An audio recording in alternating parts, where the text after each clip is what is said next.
Welcome to a new episode of the Beauty of Business podcast. Today's guest has experience running a creative agency all the way to an exit. Welcome to the podcast, Nick.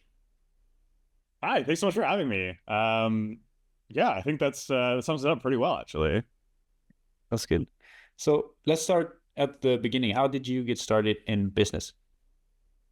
Um, I guess I always had a knack for it. So it actually was started with when I was in a band. I was like 15, and we really just tried to like pull like different growth things to like really grow the band. And that was like back in like the MySpace days. So like distribution wasn't super widely available like it is now. But there are things like putting music on leaked platforms where they put like all your favorite bands and they could download it. So I'd like reach out to them and be like, put all of our new music on there. Which is great because we played shows with people from like Mexico and like Europe and like all over the world. They're like, oh yeah, like I actually downloaded it from the illegal website, and I was like, oh, good to know that it works. But like there, I like tried to like learn graphic design and like designer bands t-shirts, and I really did operate the like I really was like the driving force of like growing the band. So like I ran it kind of like a business in a sense, even though it's like a business that like constantly loses money forever, but like shaking down promoters for money at the end of the show and like getting really good at selling t-shirts. And that's really like the foundation of it. And then I got a job in advertising because I learned how to do graphic design from my band. So I went to school for advertising and then eventually got a job there. And I remember just kind of being like, this would have been 2014, 2015, 10 years ago now. But yeah, so then from there, I just kind of would sit in these meetings for like all the biggest brands in the world, like Coca-Cola and like Budweiser and like whatever. And it was like, for social, we're going to do one long form YouTube video. And I was like, what is going on here? I was like, why isn't anybody talking about like just posting on Instagram? So I don't know if this is like passe, but like on my 26th birthday, I did a bunch of shrooms. And then I was like, I'm going to quit my job and start an agency. And that was after having like 2 years of work experience, which is like, I think it's something only in your mid-20s where you like have the ego and the confidence to be like, I can do this. And I sent like 400 cold emails by hand, got my first client, and then built it from there. That's kind of like the start, I guess. Yeah. It was kind of based in annoyance of huge brands not doing social or creative work good enough. Yeah, it just felt like a huge need. And I just felt like I was like, not crazy, but I was like, oh, this seems, I think that era of time where like the next thing always seemed really obvious. Like you listen to things now, people are like, oh, like when Facebook went into mobile, everyone's like, this is so risky. But I was like, I remember being like 17 and being like, put everything on my iPhone. I just got it. I don't ever want to sit at a computer ever again. So I just think it's just like now I think things are a little bit more muddier. Yep. With like what the path is going to be, but I think that's also like a mixture of youth and the decade of the whatever we're calling the 2010s. So when you started the creative agency, you sent a lot of cold emails. When or did ever the balls start rolling? Like, did you get clients from inbound, or how did you kind of work out? Yeah, so inbound was a big one. There was a lot of cold emails, and like when it worked, it was great because it didn't cost anything. It just took a lot of time, right? And I think there's a lot of fear when you can't pull like a client out of like thin air, or like when your business is really strapped, or like you lose a client, you try to fill that gap. That's like kind of where it gets a little bit tricky. And like that is like it is a hamster wheel of like clients on, clients off. Especially for things like organic social back then. Like it's a very expensive way to have a vanity thing. Not to like shoot my whole entire old business like in the foot, but like it kind of became clear, right? Like people were like, we want followers, we want to have a presence online, but like where does the money come from? And people would not fully understand the breadth of like organic social and come on to be like, oh, like we're gonna just post on Instagram and then like our business is gonna triple. And it's like, oh, like I don't know who told you that, but that's not true. But to get back to your point, sorry, your question, uh, it was a lot of referrals. So like once you build a portfolio of work, people will come to you, people will refer you to other people. And it's funny because it all starts in like one place. I was very fortunate that like our first client was a holdco for like a QSR conglomerate, basically. So they'd be like, okay, cool. Like you do really good work on our one brand. Like we have two other ones that we want to bring over to you. And then like this person from this department wants to talk to you, and like you have to go pitch the CMO or like whatever. And then it's just like opens up doors that way. But it really was a lot of new relationships and like building them and nurturing them and getting referrals. And then I did a lot of stuff where I ran ads. We built like a landing page and I tried that. It's funny because like knowing what I know now and like how the landscape is now, I would have just like poured so much more money into it because no one was really doing it then.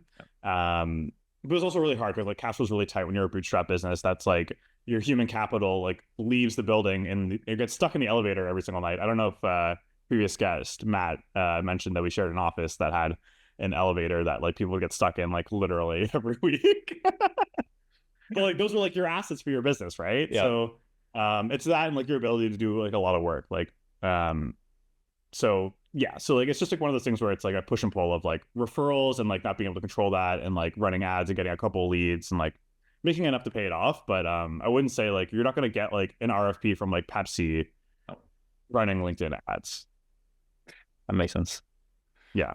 But it's very interesting to see like the start of creative social, like 2015, 16, and how things have changed because as we work in mostly paid advertising, like performance marketing, and like it's been targeting and it's been just pure media buying, and now it's completely switched to creative first, which I think is cool, but it also makes our job a bit harder because we need the creative part as well.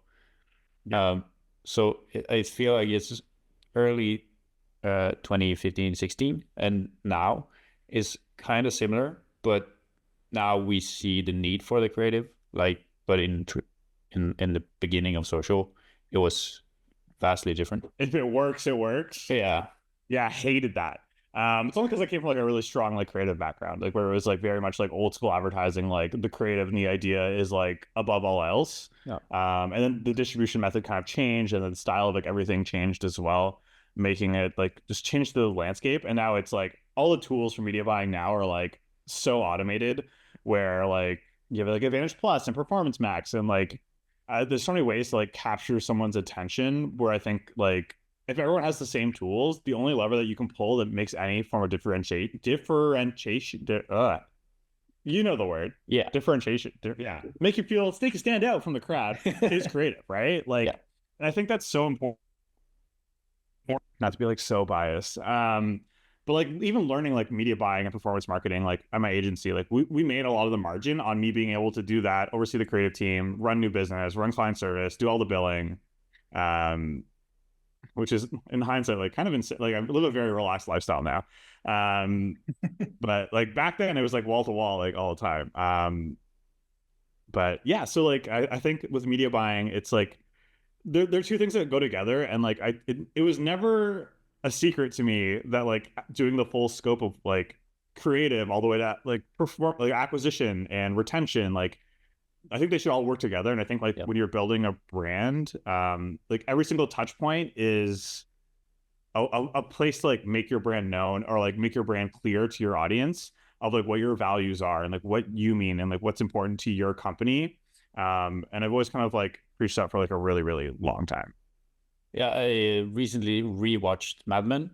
And I just feel like it's kind of regression to the mean. It's back to kind of sculpting the creative, building campaigns from a creative perspective, and then, like you mentioned, the distribution method changes, and it will probably be different next year than it was last year. And for me, the creative is more interesting than just clicking the buttons in Facebook Ad Manager. Yeah. I mean, like Batman's like one of my favorite shows. But like what I always think is funny, it's like here's 6 weeks to make like one per ad, and I was like, God, what a time. Because like now it's like how much stuff can you make? Like at the height of my studio's time, Taylor Day, we should probably call it by name. At Tay like our peak volume was like 1,500 assets a month with like a team of like 15 people. Which is like insane. Like credit to everyone who ever worked at the company. Like I think a lot of people who are like entrepreneurs are like, I really don't like the word entrepreneur actually.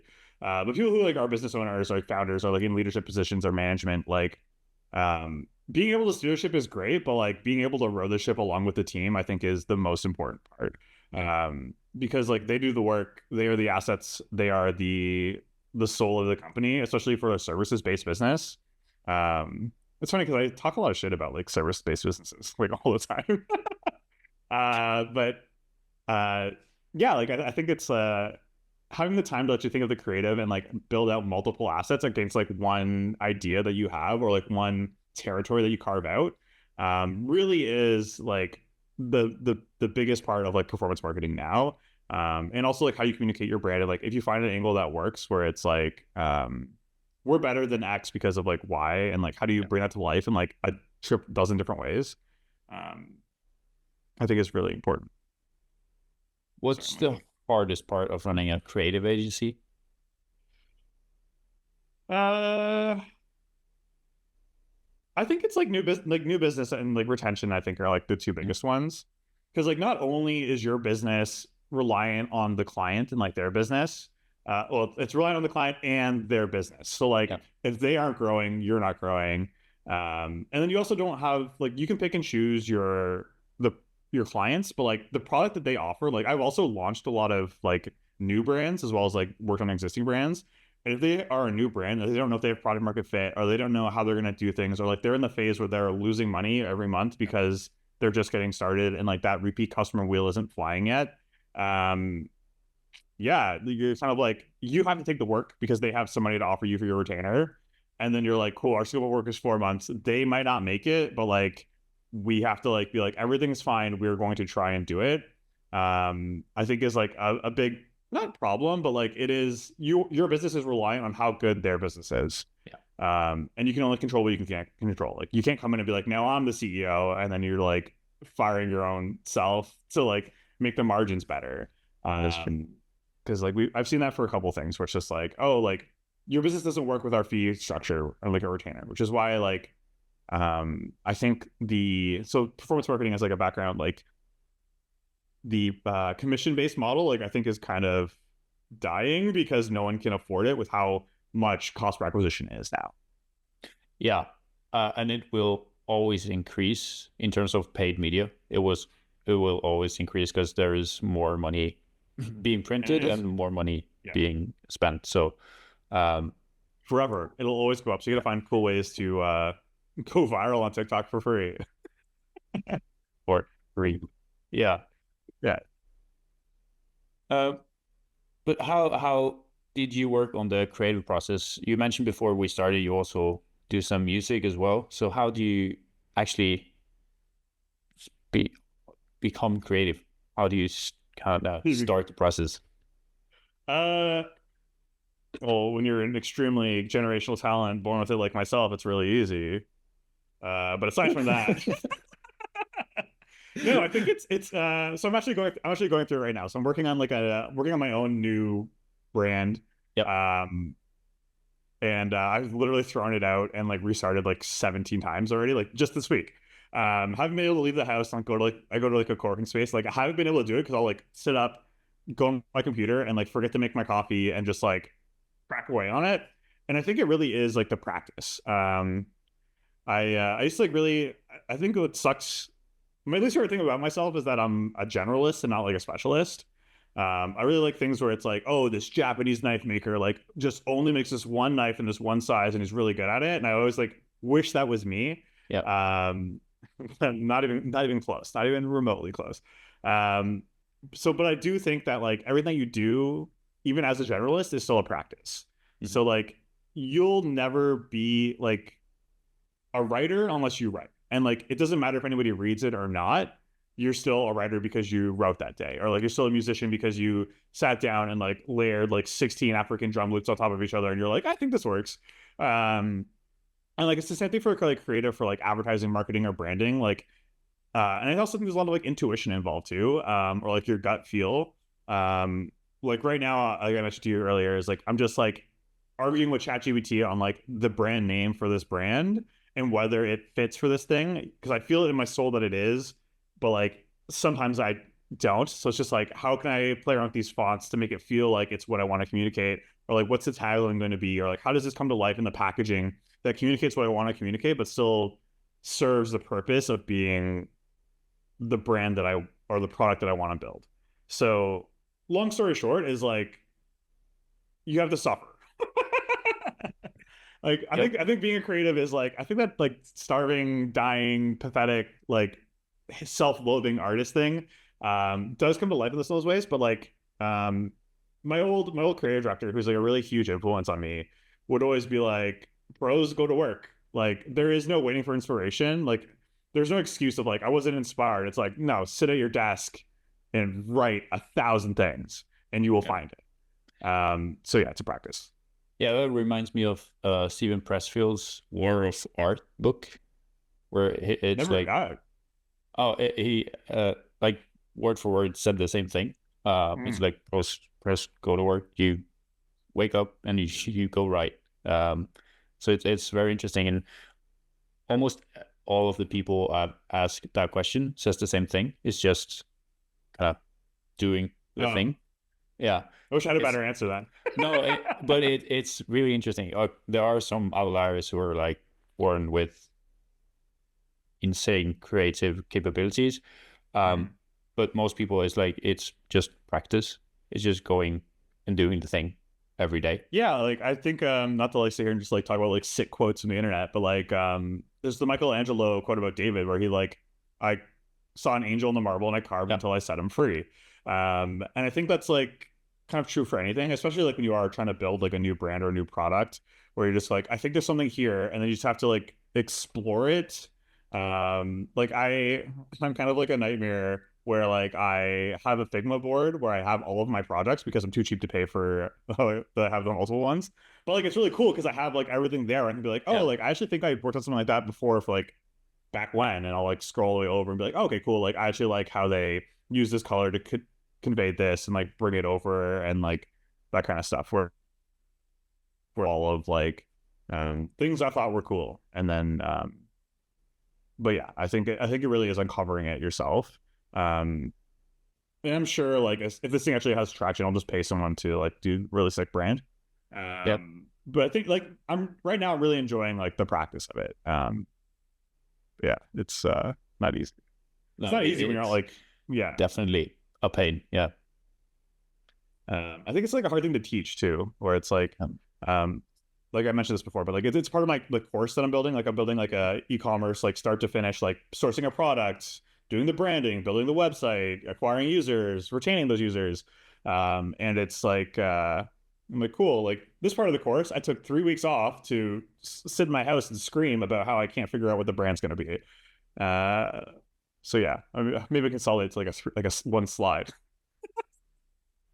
but that's honestly also the truth of it, because it's not just like you see like the gurus online as well, or some of the courses out there is like it's just it's so simple, but it really isn't. It's sometimes it Yeah, is 3 weeks screaming yeah. at the computer. Like Yeah. here's this is a secret. Like scream in your house and cry a lot, um, which I think is like a nice. I think it's more refreshing and more honest. Yeah. Um, I like there's certain check boxes for like how things should work from like an operations perspective. Sure. I think that's like a kind of the best part of like marketing, advertising, and like branding is like it's based in reality a little bit Yeah. more, where there is a business metric where like there's goals and like it's nice to see like dollars as a scoreboard. Yeah.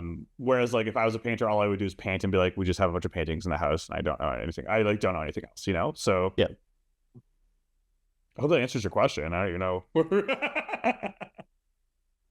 You mentioned kind of sparring or working with ChatGPT on this new brand thing, but what's your take on how AI changes creative work? I don't know if you saw the new like photo ChatGPT thing where like everyone's posting about like Studio Ghibli versions and like making Yeah, I like haven't product seen ads. anything else in the last 24 hours. What's Okay. going It on? was like maybe 12 hours ago. Yeah, what's going uh, on? so you can take like a product shot and be like, put this in this reference photo of like a Yeah, person holding this like product in a forest or like whatever. And it's like your exact product brought over into context yeah, of like whatever image is generating. There have been like tools for that online that's been creeping up for a little while, but like to just have it in my suite of like things for like ChatGPT is like really convenient, and also my costs haven't gone up. Not to come here and be like, be as cheap as possible, but like it's a good point. But be cheap. Be cheap. It's good. It's good for business. So like I think that's really interesting. Like I think for I've been kind of through like the valley in the last like 6 months of like figuring out what I'm going to do next. And I've been doing a lot of like landing pages for products that like don't exist, where I use like mockups and things like that to see like what product market fit looks like, what user acquisition costs look like, and for to be able to like make mockups like in a couple seconds versus like having to buy them online and then like put it in and be like, oh, like the shading here doesn't work, and then being limited by my skill set to make it like actually look good. I think it's like a really lowers the barriers to entry for like testing new products and new concepts. I use it to like if I am trying to clean up something or like think of something from a different way, I do use AI for a lot of things. Especially for like this new branding project where I'm just kind of like figuring out like dosages for whatever consumable products, or like talking about like ideas, or like what I like about it is that it'll never give up. So like if I do disagree, like I can just like go forever to see like if there's another way for me to think about it, which is great because I do that in my head by myself a lot. But if it's like, oh, I've arrived at this conclusion, I can kind of like check it against something else and be like, oh, I need you to think like this type of person and give me notes on this thing from this perspective because I think this, and this. I think that's another thing about being a generalist, or it's like you'll never be like so in the weeds where you know everything. But like if I like have a feeling where I'm like, oh, like this is gonna be really bad for X, I can kind of check it against like a hallucinating robot. But like yeah, that's usually where I use it from. Or like if I working on taglines for things is a nice way to kind of get other ways at it. But yeah, it's been a game changer. Speaking of things being obvious, to know what's the next way to go. Yeah. Yeah, I think the expectations are a little high, but doesn't mean I'm not impressed all the time. Expectations around AI are too high. How so? I mean, it's not perfect. It's not great. Like I could still make a better.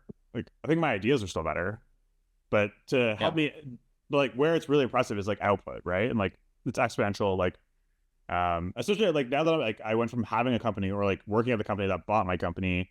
Yep. Now I have someone to talk to anytime I want who will get back to me right away, right? Like I've had a lot of mentors before in the past, and it's their experience is invaluable, and I don't think it'll ever compare to AI.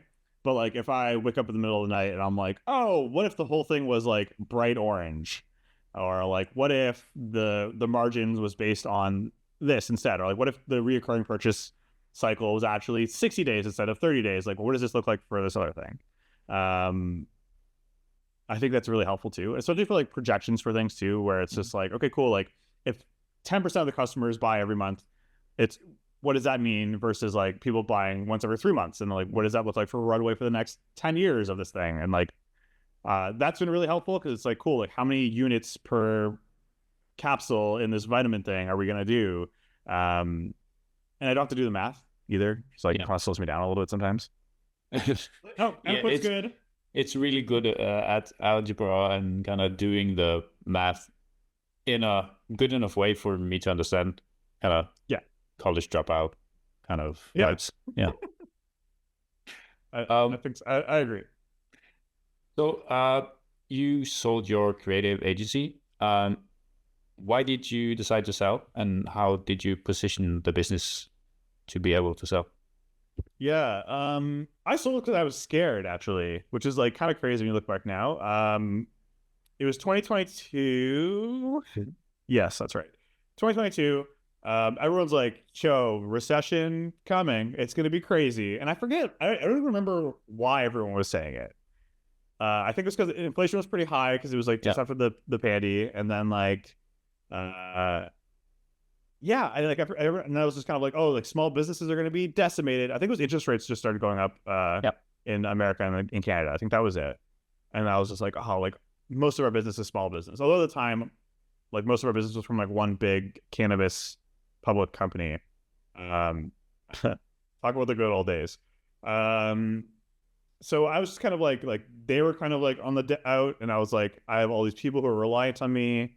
And I was scared. I was like, I need like not like a ship in the sea, but like I need somewhere where it made sense for us to attach ourselves to, Sure. where there was actually, it's funny because you talked about like new business before, but like something where there's like a big new business like flywheel where like there's gonna be work for everyone to do. It'll be a little bit more secure instead of me like relying on referrals or Yep. like buying ads and newsletters and like hoping and praying. Like something like a little bit more strategic in terms of a new business to kind of do the work that we were doing at the level that we were doing it. And I was tired because I did a lot of work then. Like I mentioned, it was like wall to wall all the Yep. time. I think the biggest thing was fears, and I was scared, which is crazy because I never say that I'm scared. I'm usually like, I'm not scared, right? But I like to be fully transparent. I was scared, and I was tired. So like when those two things kind of happen at the same time, where you're like, I am tired.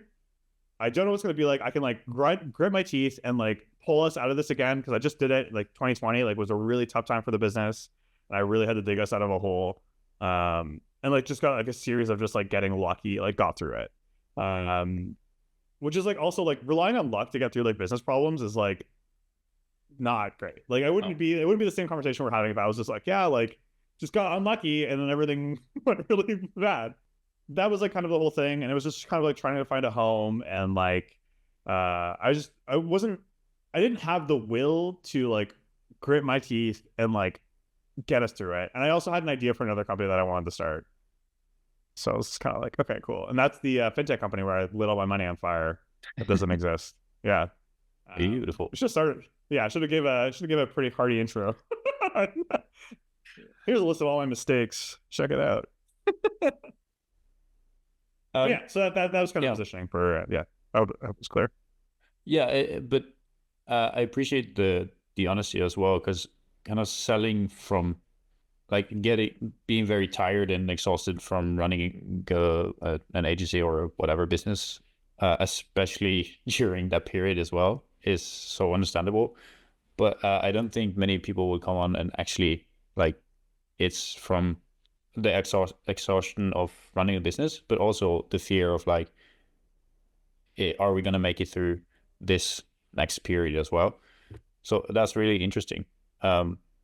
It's also having the will to like if Yeah, you go up there and you go like I can do this, it's gonna be a shit show, like whatever, like I can pull us through it. Like yeah, that's a different attitude than being like I don't know if I have one more miracle in me to perform because it was like it was constantly just like performing miracles. Like it was just like, oh, like everything's going to shit. Like what are we gonna do? And I was like, okay, well I can do this. I can do this. I can talk to these people and like get us out of it. But like it's yeah, if you don't feel like you can go out there and like do your thing and like get everyone through the dark times, then like you have to look for another way out.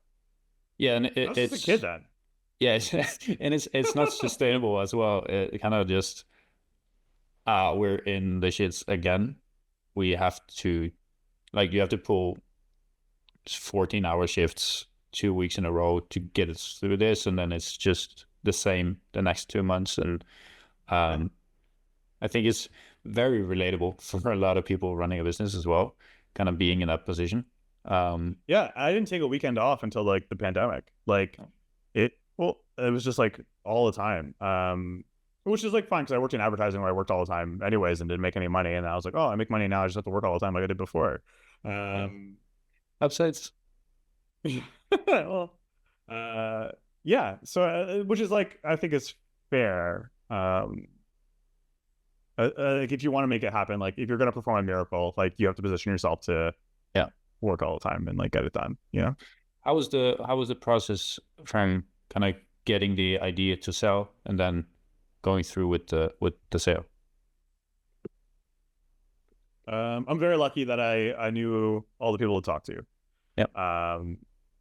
The company that bought ours is related to another company that I knew all the people there, which is great because like there's like if you know the people who work there or like who have worked there and you've worked with them before in the past, it's not scary at all. It's just like okay, cool. Like it's just like a different dynamic.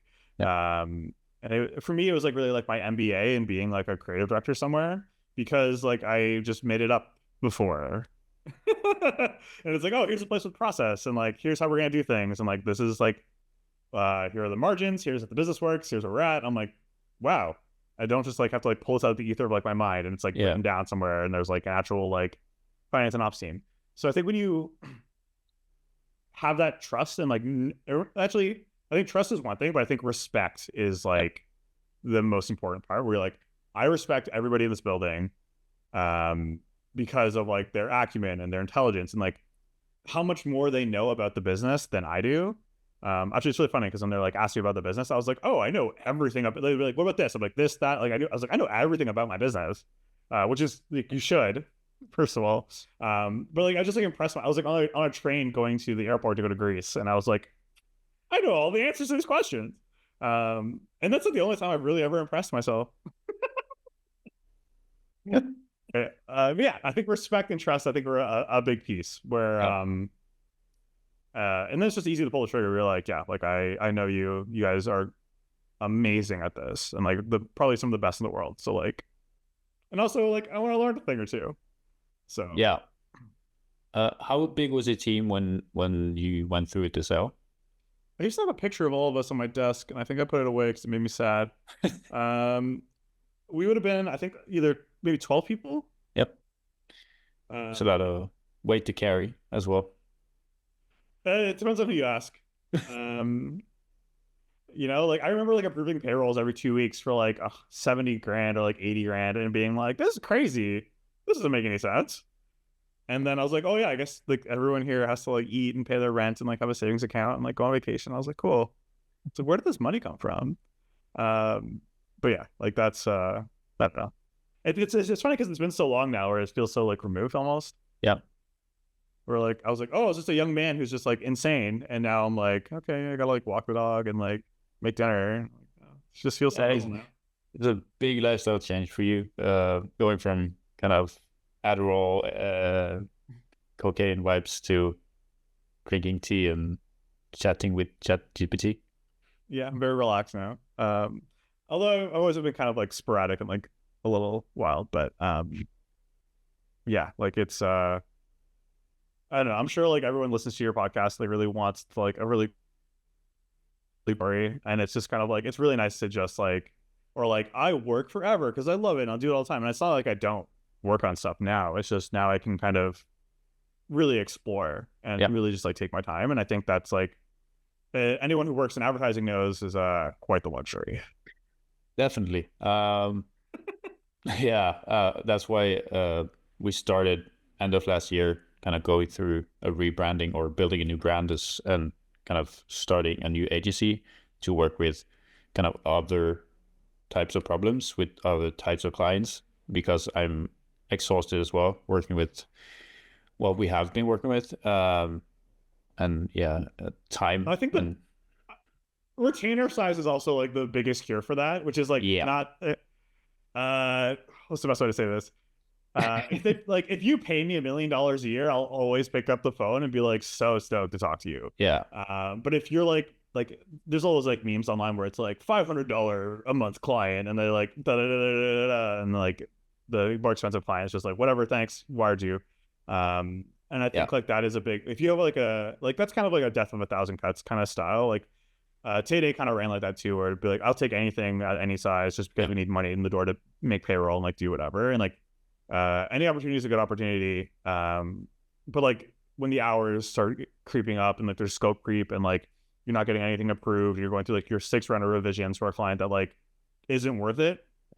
You gotta like know when to like let them go and like having the clients where there's space and there's time and they understand that like you're running a business, whereas like the ones who go like I give you like 2 grand a month, like why isn't this like infinite? And you're like like not really how that works, you know. yeah, So I think that's some advice.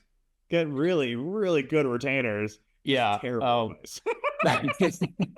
Uh, we're working on kind of scaling up, and also my background is in high end and luxury brands, so we're kind of positioning more towards that. And for me as well, kind of having interest in the clients we work with instead of just getting paid to do ads with this limited budget is it's more sustainable as well because uh yeah, I had some talks about selling stuff as well end of last year. Yeah, like I think and like your perspective will change too. Like I think at a certain point, like there's commodity versions of everything, and then there's like Yeah, premium or like how do they refer to Starbucks? Like everyday luxury. And I think like everything has been like kind of competed to the point where it's like you are appealing to like that top, like what is it, like 10% of like American people who like make over 200 grand, who like can, who are like responsible for like all of the spending in the country or something, like whatever that was, like last week that came out. And it's just like, I think that's also getting smaller and smaller too. So it's just, you're just trying to figure out like what the differentiation is. Yeah. And like where the trends are too, right? Ride the wave. Yeah, and that was kind of the main thesis going into this new brand. That agencies has become a commodity, and then you just shop on price because the results, especially in performance marketing, should be a given. If you pay people X amount of dollars every month, then Yeah. they should perform. So we're kind of shifting towards more the high-end white glove service type of agency, which means we can have less clients, they pay us more, and we can work with kind of more interesting clients as well. And have built my opinion, very biased opinion, but very cool brand as well, which makes it more exciting to start working. Yeah. And I think like if like that's where you can kind of build like long term, right? Like if you're excited about it, it's comfortable in a way where you can sustain it for a long period of time, then like more power to you. Like that's kind of like the move. I think there's like also like this might be like a personal like thing, but like I always worry that like it'll run out and go away.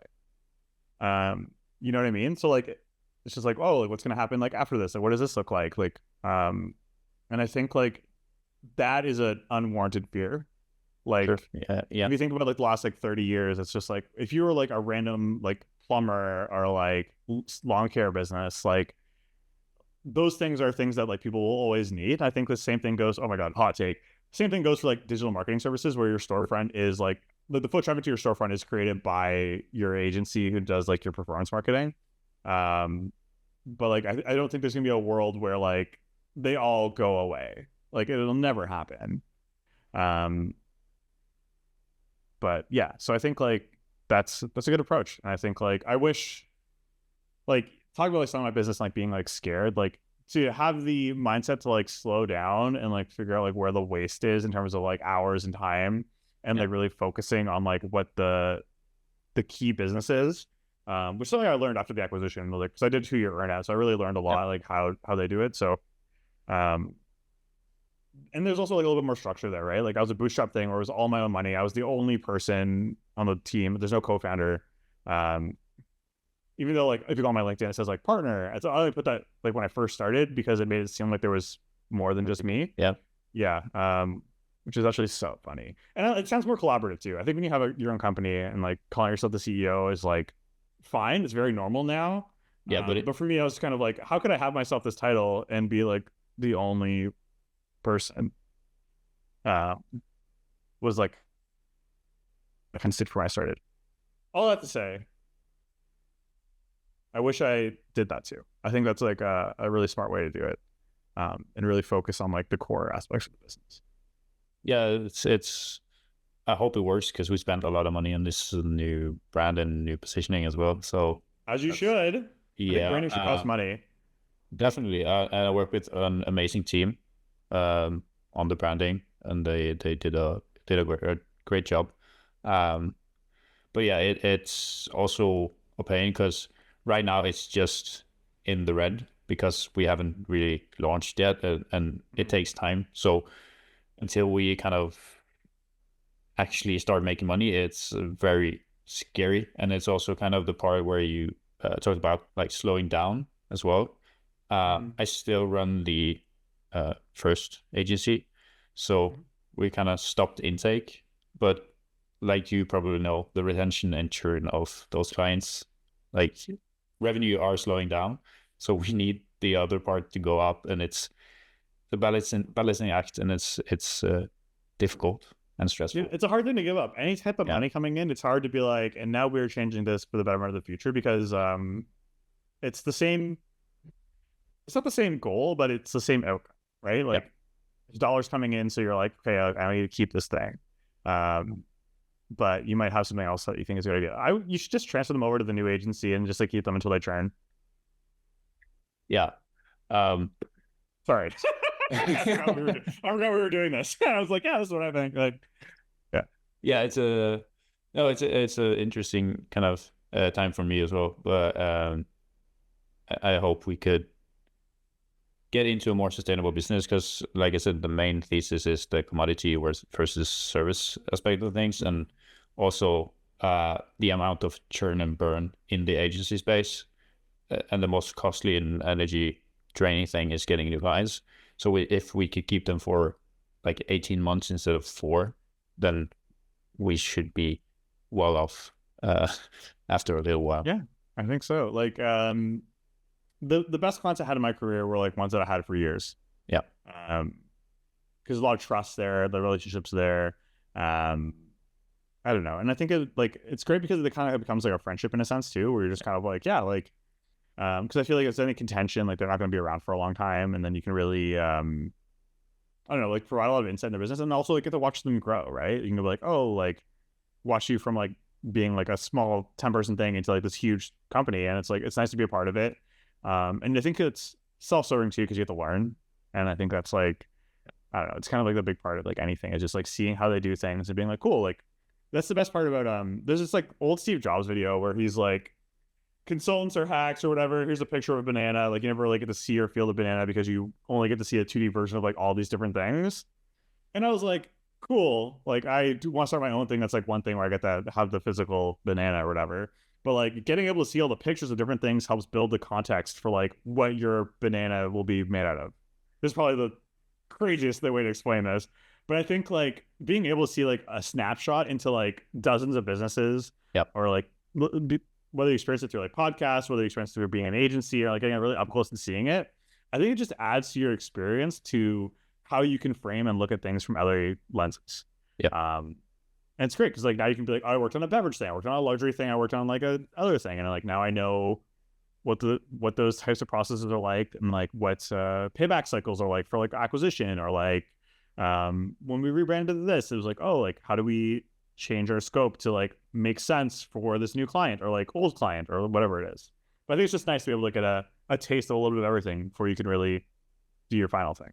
Yeah, and that's why I never figured out why, or I know why, but like all of the SMA advice was always kind of niche down into like just these types of e-com stores, and then yes, you could sell to those types of clients and get a good chunk of change every month, but it doesn't really evolve you as a marketer or businessman because you only get to see that very niche specific type of business and how it's run.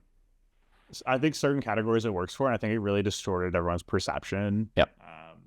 I think like the theory of like 1,000 true fans that spend $100 on you a year or whatever, and you like make 100 grand, and it's like, oh, that's like pretty chill. Like you can kind of do this thing where you're like, I only sell like boutique guitar pedals or like whatever, and like I sell them to like 50 people a year. They buy them for like $5,000 each, and like that's like my life.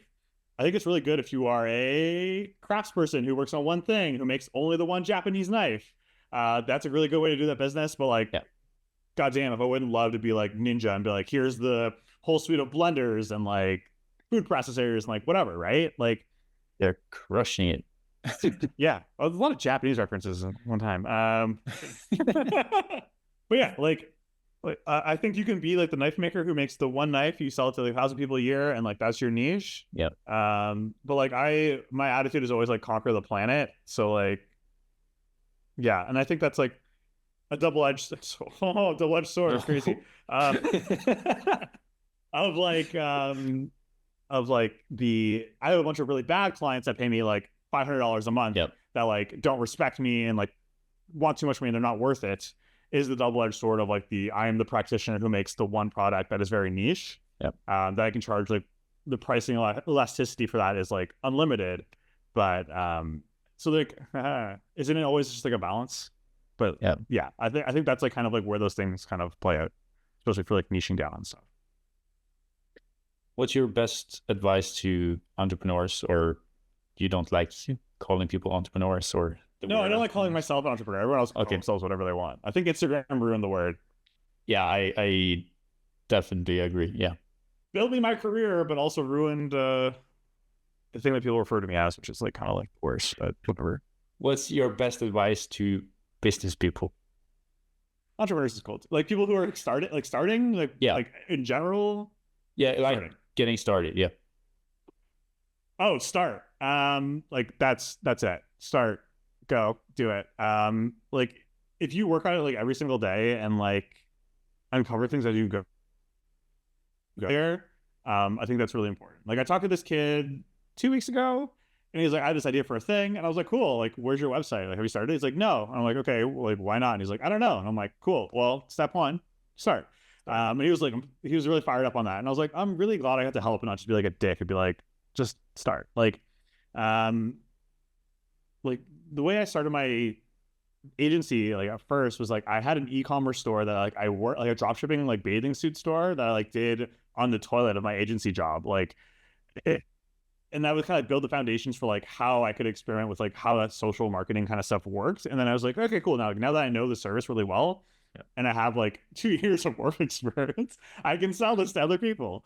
So like it really is just like experiment, start things. Like nothing is forever. So like if you can always change it. You can always do something different. Like people get so married on their ideas where it's just like, oh, like, but if I put out like my shitty logo, that's going to be it forever. And it's like, no, just change it. Do what you want to do. Like trust yourself, do your thing, but you have to like start. And it can always change. Like nothing's a huge deal forever. Like you're not going to die. Like it's not too, like, you're not going to like lose an arm. Like it's just gonna be like one of those things where it's just like, you can put it out there, and if you don't like it, you can change it. And then like you can always pivot. It's embarrassing, sure, but you can like launch on like LinkedIn or like my biggest pet peeve are people who like that's not biggest pet peeve. But like if you launch like a small thing and then you abandon it, like I think that's fine. But I think if you always do it and your pathway is always the same, I don't think it's worth your time to do it. Like instead of like making like an Instagram account for your new thing, like you can just reuse the same one over and over again. And then that way you're not like having to like start from scratch every single time. Like when I was doing my experiments to see what I was going to do next, like I had one Instagram account that I made for like the bitters and soda, like non-alcoholic drink thing. And then I was like, okay, cool. I want to try doing like a luggage thing. So I was like, I'm just going to overhaul the Instagram account because like that way I don't have to make a new one. And I'm not like embarrassed of it. It's not like the algorithm on it is like all messed up because it's like a mixture of like just nothing. But like it still helps to like build that to run the ads for it. So like it really is having the courage to start. I think that's it. The best advice you can get is actually just start. Everyone else on the show is giving the same advice. It's a very common answer, yeah. Yeah, it's a good one. But it is truly like I have this podcast and I have a podcast in Norwegian, which is my first language as well, and it's the same answer to the question from almost 100 guests at this point. So I totally agree with kind of just start, and I got asked when I was a guest as well, kind of is just getting started. But what I think differentiates you from other from other kind of business people is also the testing part. Like we talked about, you just kind of making a mock-up product and then kind of running ads to test to see if you have product market fit. I don't think people actually do this, or not even thinking about it, and just refunding the orders because you don't have the product. But people are like thinking about it and not testing, not starting. It's just, oh, I have this idea, and that's it. You kind of, I have this idea, let's test it, and then if it doesn't work, then fine. Which is also very cool. To add on that, so with the testing thing, like it was really like I'll spin this up in a weekend. And so like at my old agency that I owned, I guess it sounds weird to say that, but we had like a list of like values, right? And like number one was good enough sucks. And with these tests that I've been doing, like they were all very much like good enough, and like I'd be like, oh, like this kind of works, but I don't really like love it, right? It's more of like a test to see like my commitment to that project. Which is crazy because like you're testing for product market fit, but you're also testing for yourself, right? Yep. Actually, that might be the most only insightful thing I've said all day. So like once you do that, like for me and this new product I'm working on, it's very much like good enough sucks. I'm going to sit down and like really, really try to make this something that I want instead of just being like, I put this up together in a weekend. I sold 6 suitcases and now thank God they're all out of my apartment because I couldn't walk around. But like my approach and like my love for that or like you have to be passionate about your product to like Yep. do the work on it, right? Like they're like that's important, but there are people who can just do it for like the money and like whatever. But like if you're not willing to like learn about like all the clasps of like aluminum luggage and like how that works and like what TSA locks are and like that kind of stuff, then like don't do it, right? So like it really is like just start, but like do a good job. Like I think it's important to like spend the time to make it good because I just like burned so much of my time and also a bunch of money on like testing things that like didn't work out. And like it's funny because like last time I whole ass something I spent so much money and didn't end up going anywhere. But it's a story for another time. Awesome. We have Sorry. no, it's but I think the testing thing is, well, good enough sucks. I think it's an important process for people, especially if you don't have a track record or haven't kind of succeeded with anything. Just start something or test something. Because when we deliver services for our clients, good enough sucks. But if you're just getting started, like good enough is good enough. Just get some feedback. And I often talk about feedback loops as fast as possible. And then you can iterate on the concept or the product or the idea you're working on. Yeah. Yeah. I think that's starting and then reiterating, I think is like the best way to do it. Like in some of the notes that I've made to myself is just kind of like a lot of it is me on me, like where I'm like, I really want to commit to this. So like I want to make it something that I'm proud of. And that way I know I put it all on the line. And then that way you don't have to like regret it. Like, oh, I could have did this, but like I didn't do it. So I think it's important to do like that exploration. But yeah, if you like, I think that the purpose of like good creative to make things different, like some things work, but I think there's also like, there's what you have to tell your audience. And then there's also like what you have to say about yourself. Yeah. So I think that that's kind of like the two lines I think about a lot when I do these things, but yeah.